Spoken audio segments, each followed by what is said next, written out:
Hello there dear loving souls, welcome back to part 3 of the video series on the new era, the new cycle, the new pattern that we have all entered into as a humanity, as a civilization. Well, I'm a big believer in that. I truly think that's the truth on an intuitive level. And part 3 is all about receiving the messages from the spirit.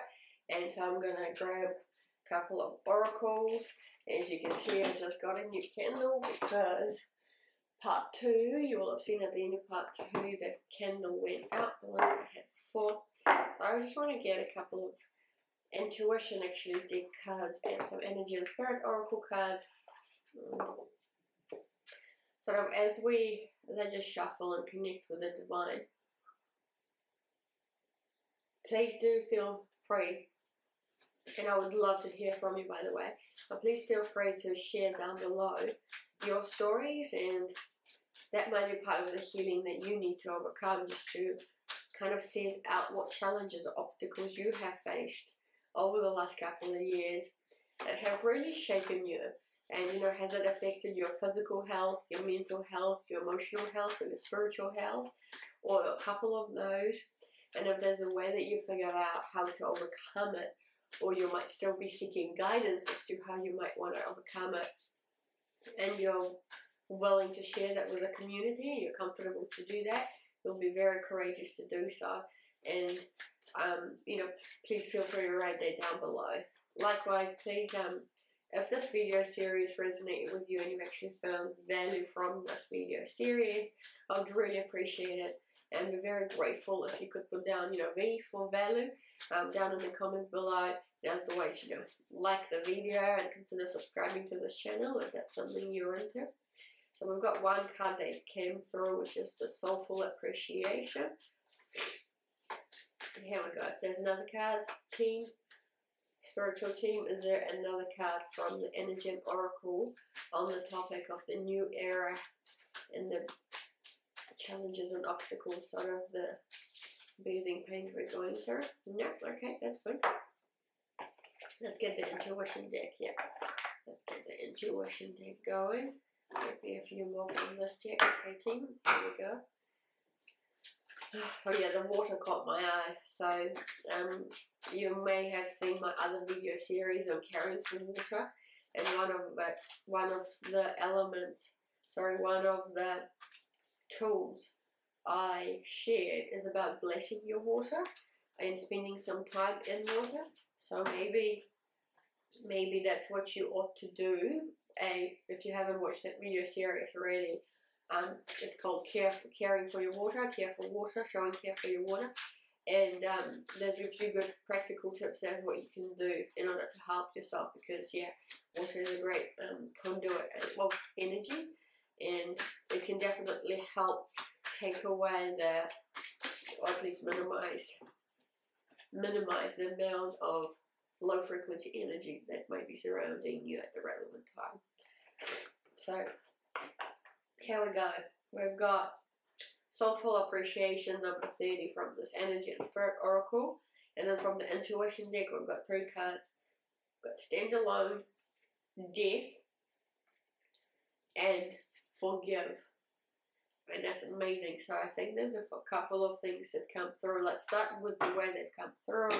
The soulful appreciation. So as I'm getting the message from the guidebook, soulful appreciation is a wonderful tool, especially when it comes to thinking love and speaking love, because when you start figuring out that you have a home, that you have food on the table, that you have a bed you can sleep in, that you've got air to breathe, you actually start realizing, you start putting yourself in a positive state of mind.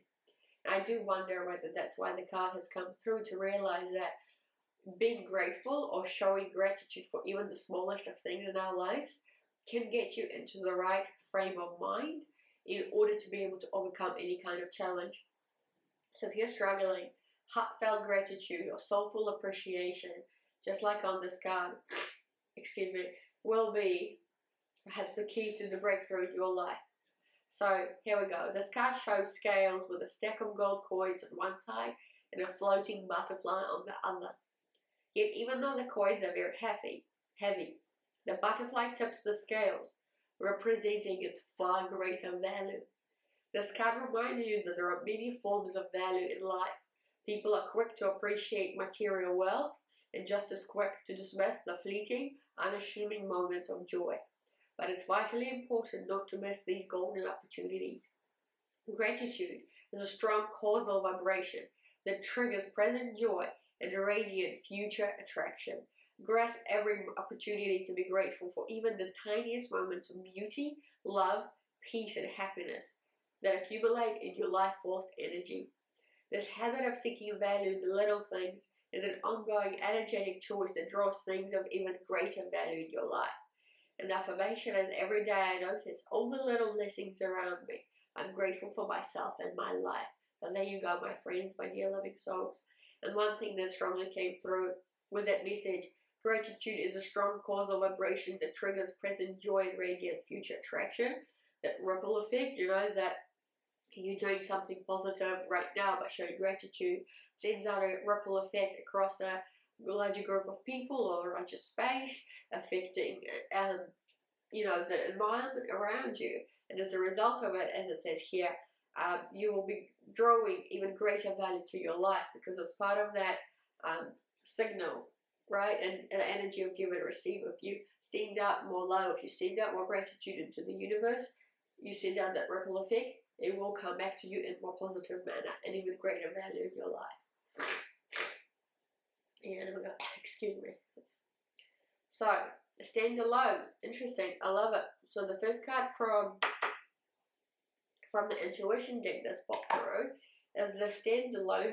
And what we've got is effectively a lady who is standing alone, and she's got sort of very dark black grey colours around her, like a storm.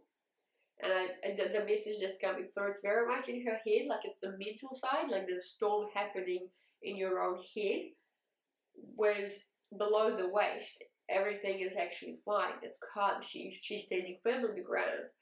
And I like that because it's true, during this wonderful experience that we're going through, ultimately it's a personal journey.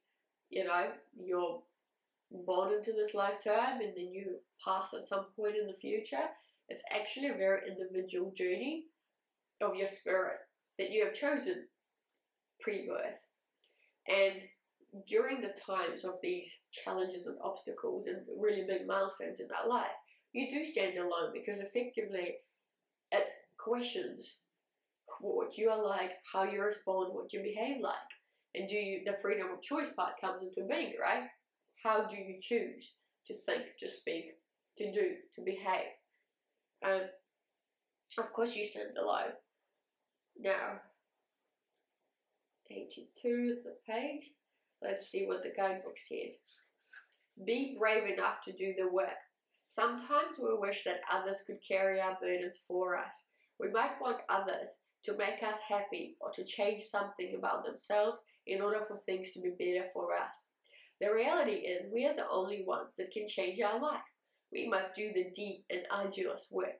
No one else is to blame for where we are or how we feel, and no one else can do the work for us. We are responsible for how we feel and how we react to others. Take ownership right now. The work can be hard, exhausting even, but one day you will look back and be so thankful that you put yourself first and worked on you. Push yourself. You're stronger than you know. You can do the work. And if you do, you will be rewarded beyond your dreams. Signs are strength, courage, self-development, and work. I really, really like the message on this card because it makes me think instantly about the freedom of choice, the ripple effect, universal laws that we discussed, but specifically the sort of self-victim mentality that one can get lost in sometimes. It's self-victim, i.e. what I'm trying to mean is when you're thinking and speaking to others about the external factors causing you trouble, causing you issues, suffering, physical health problems like I am, as an example, I could blame, the people who have been out and about and of whom I caught a particular bug or whatever. I could get into that mentality, or you know, be the victim, or I could think that, you know, stand alone and figure out, well, what have I done? So I have placed myself in that environment where I got sick, right? So it's actually taking ownership for what you have done and what you have thought, what you have spoken about perhaps as well. Words are very powerful in order to get you into a particular event, a circumstance, a challenge that you're overcoming. So there's two ways of that.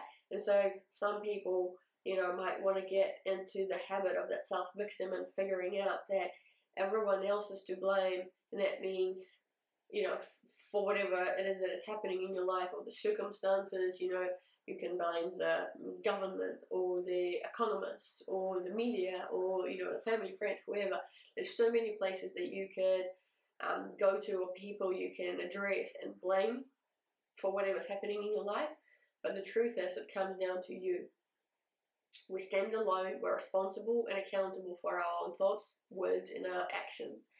And the resolution or the key lies in us actually going within, pointing the finger at yourself and understanding, well, right, okay, maybe it's time to start blaming the circumstances, the world, the planet for natural disasters or whatnot, and it's time to actually figure about, you know, how did I bring about some of these things in my life? And not to come from a place of blame or shame, but actually, well, that's the past, it's gone. What can I do today in order to make myself feel better, my situation better? How can I practice more love? How can I think more love? How can I speak more love? How can I do more love from this point on in order to resolve the situation I'm finding myself in? And it's true, you know, sometimes we want others to carry our burdens for us, you know, solve our problems for us. But if we go back to the second principle, which is some of these challenges and milestones we've actually written into our own plan for us to overcome, that makes sense that we stand alone trying to address those issues. So, and be powerful, you know, take ownership right now. Be courageous, find the strength, do some self-development work on yourself, and to figure out how you can practice more love, thinking love, speaking love, and doing love to get you out of that situation you find yourself in, to master and enter this new beginning, new era with a much more different perspective, perhaps. That's very important. Thank you, Spirit. Now, the other one that came through is this death with the crow card. A death card with a crow on it. And the crow, and funny enough, usually crows are black, right? But in this picture, everything else around the crow is quite dark and gloomy, but the crow is actually glowing. And yeah, crows are actually very wise creatures. Wise birds. You know, wonder, and death, obviously, death has come through, I think, partly because there could be a lot of physical death, and there has been a lot over the last many years, and I think there's more to come, you know, as we move towards the end of the 20s, when people, in my point of view, intuitively might be able to have a sigh of relief. There'll be a little bit more of that, but then there's the metaphorical, I guess, meaning of death, which is completion, right?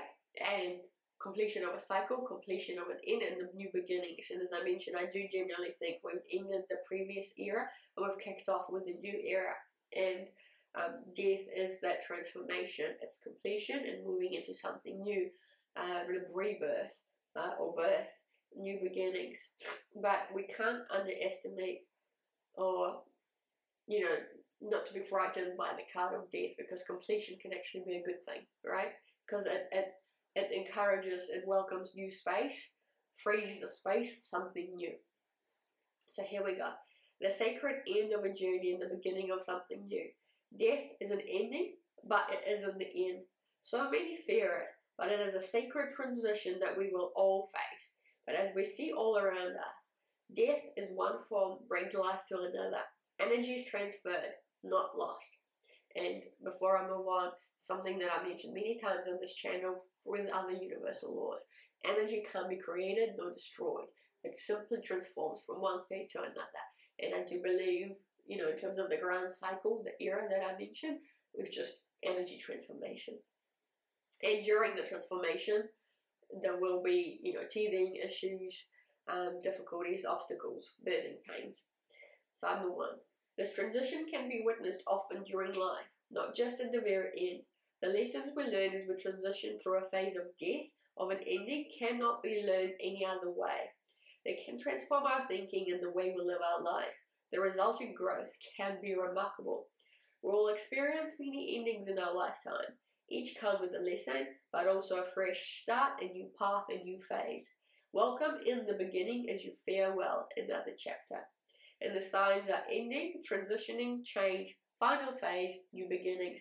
And I am so thankful and grateful to the beautiful spirit and angels and my team upstairs for having come up with these cards, because I think they're absolutely perfect, you know, for the topic that we're discussing here today. It's just, you know, I can't make this stuff up. And then the last one here is forgive, and I love that card as well. We're about to tap into it, and we've got I don't think I've ever even read the message of the card forgive. So that'll be my first time, which is lovely. Number 86. But before I read the message, excuse me, the reason I think this is lovely is because this is another tool that one can use in order to help you overcome a challenge. So sometimes we have attachments to people, connections, to objects, to circumstances.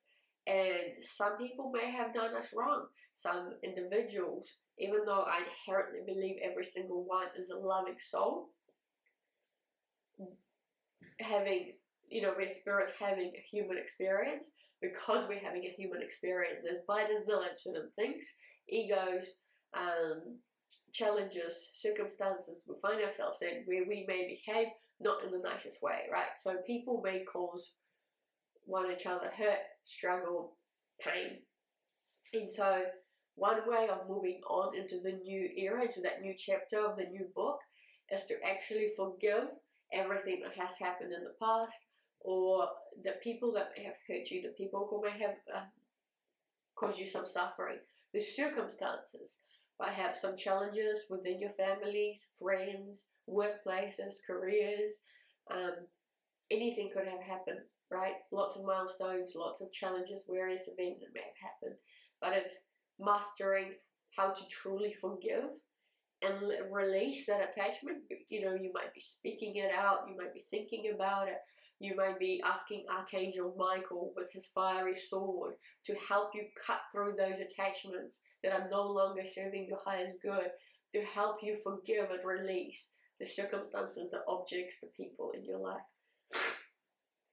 And let's have a go. Let's read this out. So, forgiveness releases you from the bonds of pain energy. You do not need to carry the anger, resentment any longer. It weighs you down. It prevents you from fully experiencing life. It prevents you from really enjoying all there is ahead. And there's so much to be celebrated and enjoyed. Don't deny yourself that. Do you need to forgive yourself? This could be a time to offer yourself compassion. We make mistakes, and this is how we grow. Holding on to guilt or regret does not serve you. Find a way to start moving forward. Forgive yourself. And the signs are forgiveness, compassion, healing, and growth. And I love that, because during my message I was talking about events, the external factors and people, but actually forgiveness of yourself, showing compassion to yourself, understanding that mistakes happen and you may have done some wrong choices in your life. That's the journey starts there and commences there. And I believe truly many of you may have needed to hear some of these messages or even all of these messages today. Hi there, dear loving soul. Apologies, but it appears that the last couple of minutes of this video series have not been recorded. Something happened to my camera. I just wanted to thank you all for being here right until the end of this video series and for watching this topic. I am hoping that you will like this video. If it resonated with you, you might even consider subscribing to this channel or otherwise supporting me. I wish that all of you have a lovely day ahead, and I will see you in my other video series. Bye for now.